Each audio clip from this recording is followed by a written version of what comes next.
Also in the suburbs, a former Stevenson High School football player has filed a lawsuit over alleged hazing by other players back in 1999.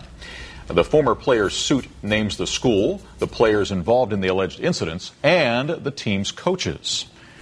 ABC 7's Kevin Roy joining us now with details about this. Kevin? Well, Alan and Sylvia, as you mentioned, this incident happened a decade ago. The 4 defendants pled guilty to battery and disorderly conduct charges and fulfilled their sentences.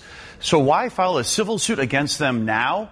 The victim in this case, Stamatios Shinas, says he was waiting for his 2 younger brothers to graduate from Stevenson High School. It's been very embarrassing and lots of psychological.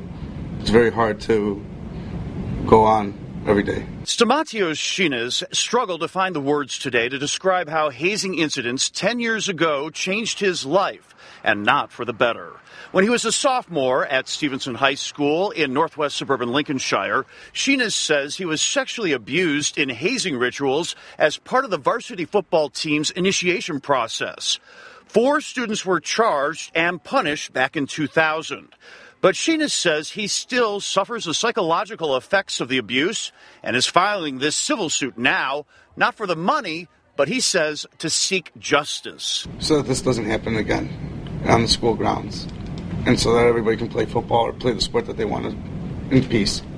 Shinas says he and at least 1 other sophomore at the time were forced to perform a so-called atomic sit-up, in which he was sodomized with a banana and broomstick and physically abused as well.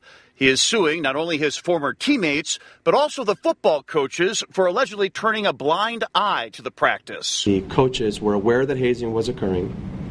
It was an aggressive football team, and they allowed hazing to occur. Right after the abuse occurred, Shinas quit the football team and withdrew from Stevenson High. But he has 2 younger brothers who later attended Stevenson and says he wanted to wait until his youngest brother graduated before filing this lawsuit. I was afraid that this would happen to them and that they would be embarrassed by knowing that that this had happened to me. 4 former Stevenson High School football players are being sued individually in the case. 7 football coaches are named as well, as is Stevenson High School. We contacted the school for reaction, and a spokesperson told us no comment. Shinas says he still sees a therapist frequently because of the abuse, and he's seeking more than $150,000 in damages now. Sylvia and Alan. Okay, thanks, Right, Kevin. Kevin.